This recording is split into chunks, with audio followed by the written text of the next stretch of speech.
ఆంధ్రప్రదేశ్లో ఎన్ని కుల సమీకరణాలున్నా గత ఎన్నికల్లో కాపు కులస్తులే నిర్ణయాత్మకంగా మారారు.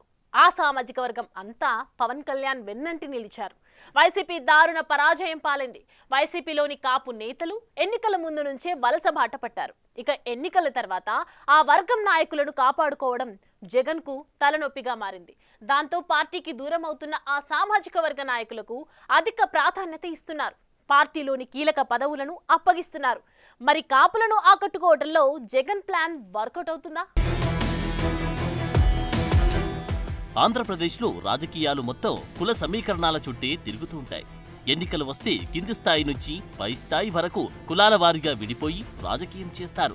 ఎన్నికలు పూర్తయితే ఆ కులాల్లోని కీలకమైన నేతలను కాపాడుకోవడానికి పార్టీ అధ్యక్షులు నానా పాటలు పడుతుంటారు. 2024 ఎన్నికల్లో జగన్ ప్రభుత్వం కూలిపోవడంతో కాపు సామాజిక వర్గమే కీలకమైన పాత్ర పోషించింది. 2019 ఎన్నికల్లో జగన్ ప్రభుత్వం ఏర్పడడంలో కూడా కాపు సామాజిక వర్గం కీలకంగా మారింది.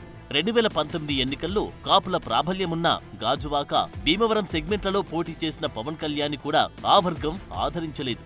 వైసీపీ ప్రభుత్వం ఏర్పడిన తర్వాత కాపు సామాజిక వర్గానికి చెందిన నాయకులకు మంత్రి పదవులను అనుకున్న దానికంటే ఎక్కువ ఇచ్చి కాపు సామాజిక వర్గం తన వైపు ఉండేలా ప్లాన్ చేసుకున్నారు జగన్. 2024 ఎన్నికల సమయానికి అది రివర్స్ అయింది. వైసీపీ కాపు నాయకులు పవన్ కళ్యాణ్ ను తీవ్రస్థాయిలో దూషించడాన్ని ఏమాత్రం జీర్ణించుకోలేని కాపు సామాజిక వర్గం యువత జనసేన పార్టీని ఓన్ చేసుకుంది. పవన్ కళ్యాణ్ ని ఎలాగైనా గెలిపించి తీరాలని కాపులంతా కంకణం కట్టుకున్నారు.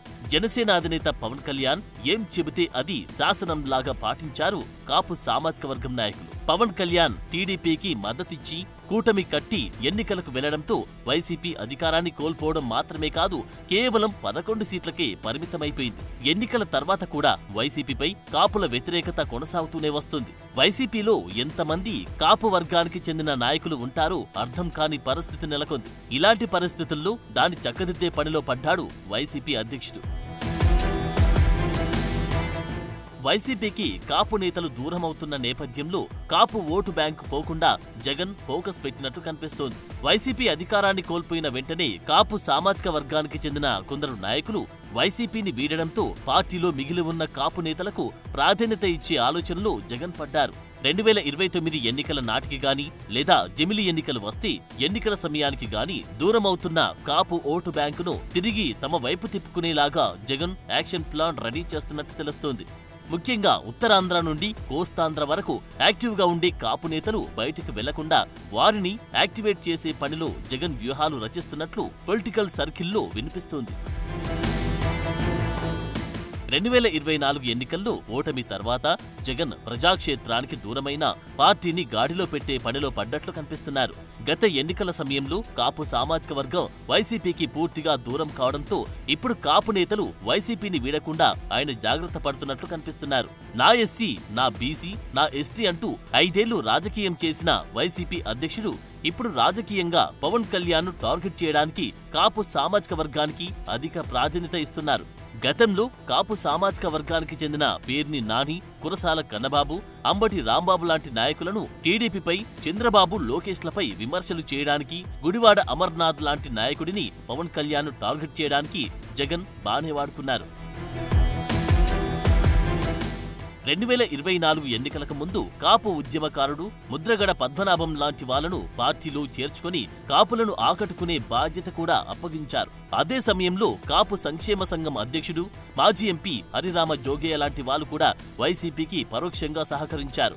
కాపు సామాజిక వర్గంలో ఉన్న కీలకమైన నాయకులను వైసీపీలో జాయిన్ చేసుకున్న పరోక్షంగా కొందరు కాపు నాయకులు వైసీపీకి సహకరించినా కూడా కాపు ఓటర్లు కనికరించకపోవడంతో వైసీపీ అధినేత డైలమాలో పడ్డారు.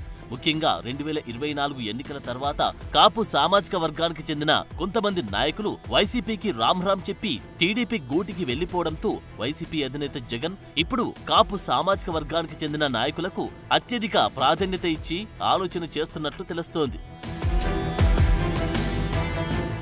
ముఖ్యంగా వైసీపీ అధికారాన్ని కోల్పోయిన వెంటనే ఉత్తరాంధ్రకు చెందిన మాజీ మంత్రి అవంతి శ్రీనివాస్ వైసీపీకి రాజీనామా చేయడం, గోదావరి జిల్లాల నుంచి మాజీ డిప్యూటీ సీఎం ఆళ్ల నాని వైసీపీని వదిలి టీడీపీ కండువ కప్పుకోవడంతో జగన్లో అలజడి మొదలైనట్లు కనిపిస్తోంది. ఇప్పటికిప్పుడు పవన్ కళ్యాణ్ పై కాపు సామాజిక వర్గంలో వ్యతిరేకత ఎలాగూ పెరగదు. తమ నాయకుడిని ముఖ్యమంత్రి చేయాలని జనసేన నాయకులతో పాటు కాపు సామాజిక వర్గానికి చెందిన వారు కూడా పట్టుదలతో ఉండడంతో వారంతా మళ్లీ పవన్ కళ్యాణ్కి జై కొట్టే అవకాశం కనిపిస్తోంది. ఇవన్నీ ఆలోచించిన జగన్ కాపుల మద్దతును కూడగట్టుకోవడం అనేది చాలా కష్టంతో కూడుకున్న పని అని స్పష్టంగా అర్థమవడంతో వైసీపీలో ఉన్న కాపు సామాజిక వర్గానికి చెందిన కీలకమైన నాయకులకు అత్యంత ప్రాధాన్యత ఇస్తూ తన వంతు ప్రయత్నాలు మొదలుపెట్టారు. ముఖ్యంగా ఉత్తరాంధ్ర నుండి కోస్తాంధ్ర వరకు కాపుల ప్రాబల్యం రాజకీయాల్లో కాస్త ఎక్కువగానే కనిపిస్తోంది. గత ఎన్నికలకు ముందు చంద్రబాబు అరెస్టు సమయంలో పవన్ కళ్యాణ్ ఆ పార్టీకి మద్దతు పలికారు. కాపులంతా పవన్ కళ్యాణ్ వైపు ఉండడంతో ఒక్కసారిగా జగన్ తన అధికారాన్ని కోల్పోయారు. రానున్న రోజుల్లో ఉత్తరాంధ్ర నుండి కోస్తాంధ్ర వరకు ఉన్న కాపు సామాజిక వర్గానికి చెందిన నాయకులకు ప్రాధాన్యత ఇచ్చి పార్టీలో కంటిన్యూ అయ్యేలాగా చేయకపోతే పార్టీ మనుగడ కష్టమని భావిస్తున్న జగన్ ఎన్నికల్లో ఆ వర్గం నేతలకు ప్రాధాన్యత ఇస్తున్నారు. ఉత్తరాంధ్ర స్థానిక సంస్థల ఎన్నికల సమయంలో మాజీ మంత్రి బొత్స సత్యనారాయణకు అవకాశమిచ్చి ఎమ్మెల్సీ చేసి మండలికి పంపారు. ఇప్పుడు ఇంకో అడుగు ముందుకేసి కాకినాడ జిల్లాకు చెందిన మాజీ మంత్రి కురసాల కన్నబాబును ఉత్తరాంధ్ర జిల్లాల రీజనల్ కోఆర్డినేటర్గా నియమించారు. కాకినాడ జిల్లాకు మాజీ మంత్రి దాడిశెట్టి రాజాను పార్టీ అధ్యక్షుడిగా నియమించడంతో ఉత్తరాంధ్ర నుండి కోస్తాంధ్ర వరకు ఉన్న కాపు నాయకులను, ఓటర్లను వైసీపీ వైపు తిప్పుకునే ప్రయత్నం చేస్తున్నట్లు తెలుస్తోంది. అయితే కాపు సామాజిక వర్గంలో పవన్ కళ్యాణ్ పై అంతులేని అభిమానం కనిపిస్తోంది. ఆ వర్గానికి చెందిన మొదటి ముఖ్యమంత్రిగా పవన్ ని చూడాలని వారంతా భావిస్తున్నారు. ఈ నేపథ్యంలో పవన్ కళ్యాణ్ పై వారిలో ఇప్పట్లో వ్యతిరేకత వచ్చి అవకాశం లేదన్న అభిప్రాయం ఉంది. కాబట్టి జగన్ ఆలోచనలు ఏ స్థాయిలో వర్కౌట్ అవుతాయనేది డౌటే అంటున్నారు. మరి వైసీపీలో ఇప్పుడు రెడ్డి సామాజిక వర్గం తర్వాత కాపు సామాజిక వర్గానికి అత్యంత ప్రాధాన్యత ఇస్తున్న జగన్ వ్యూహాలు ఎంతవరకు ఫలిస్తాయో చూడాలి.